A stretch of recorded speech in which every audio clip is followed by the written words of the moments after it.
not going to do a full wheel bearing video here, but I'm just going to do the Kevin's Garage highlights and just walk you through what I did.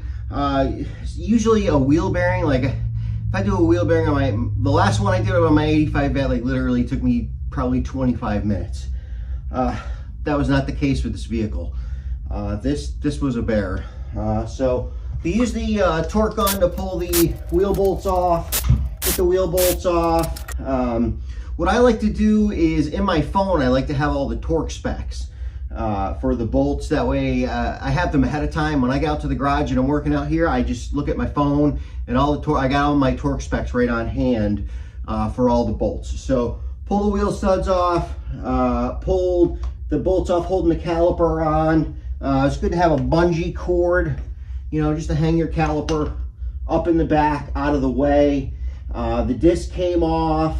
I took the backing plate off, and all that right down to there took me probably 15-20 minutes. I was taking my time. It was real easy, and everything was looking pretty normal. And that's when, with this particular vehicle being all-wheel drive and a front wheel bearing, the way the drive shaft comes in, the only wrench that I could get on those bolts was a 15-millimeter wrench, okay, like this. Was like this. I couldn't even get a ratchet wrench on those bolts. I mean, there's no room back there because of that CV boot. You can't use anything. So have to use a ratchet wrench back there, which ate up some time because I couldn't fit a socket on the bolt. So that took longer than expected. But not too bad. Pulled those 3 bolts off, wasn't a big deal.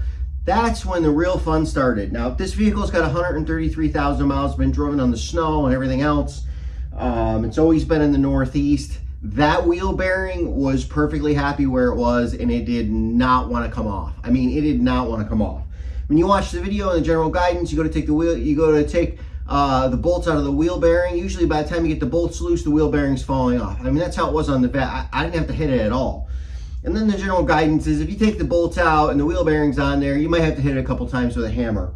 Well, I hit it like 473,000 times with a hammer, and it was not coming off. I mean, I turned the wheel, I was hitting each side. I mean, a regular hammer was just, I mean, it was just laughing at it. It wasn't working at all. I mean, I worked my way up. I started with the old stubby hammer. I hit it, that was doing nothing.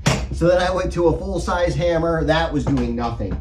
So I had to kind of up my arsenal a little bit, and I went and I bought a 4-pound Sledge.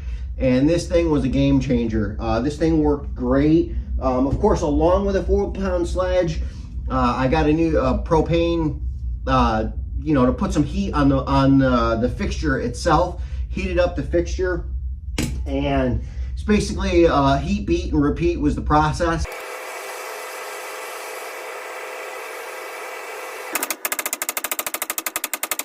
It's definitely coming out. There's a gap in there now. 8-pound sludge. Turn the wheel all the way to one side so you could hit the other side, heat up the fixture, and then hit it with the 4-pound Sledge, and it would start to come out a little bit. And then the trick that I figured out was I would take my, I don't know where it is, I would take my pry bar, I would take this and stick it in the wheel bearing on the side that I had pounded out a little bit, so that when I turned the wheel all the way back to the other side and I hit the other side, it didn't go back in, because that's what it did the first time or two. I kept turning the wheel and hitting it and getting it out, and then turn the wheel the other way and hit the other side, and then it would go back in. So just take your pry bar. Here it is here. Just take your pry bar, if you can get a smaller one, kind of like this, and when you get the wheel bearing out a little bit, just stick it in there. Then turn the wheel all the way to the other side, hit it on the other side. Once I got these things together, I got the wheel bearing off in about 15 minutes with the pry bar, the 4-pound Sledge, and the pry bar and the heat. I got the old wheel bearing off. So from that point, again, things just jump right back on track. Probably took me 20 minutes to put everything back together. Put the 3 bolts in, and again, I got the torque specs right on my phone. I forget what they were offhand. I'd have to look again. I don't know, I'll put it up on the screen.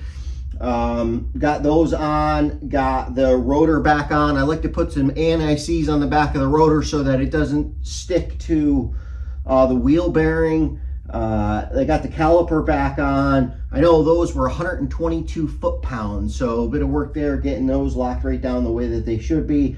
A little bit of Loctite on the face of the caliper to stop the wheel from sticking to it after it bolted on. And then just hopped up and reconnected the ABS sensor under the hood. It was really quick, really easy. Again, there's a lot of videos out here on the wheel bearing. I just wanted to talk about how I got it off because, man, it was a bit of a hassle. It took some finesse, it took some convincing, but once I got the 4-pound Sledge in the heat, came right off. So of course, the way it always goes, you know, after doing the project, I posted some pictures and was just kind of telling people, you know, what I did and the troubles I had. And somebody had responded and said, hey, you know, there's this tool out there. And I did a little bit of research and I looked it up. And then I made a couple phone calls to a couple of mechanics that I know. And the one guy, sure enough, said that he has this tool and he's used it and it's very effective. And he's had a wheel bearing at the point where he hit it with a torch and a sledgehammer and it didn't come off, and then this tool pulled it right off. So that's the bonus at the end of the video. This tool is probably the way to go for this job, but if you don't have it, the heat and the sledgehammer will work. Thanks for checking out the channel. Thanks for checking out the video. If you like the video, give it a thumbs up, subscribe to the channel. Lots of content coming. See ya.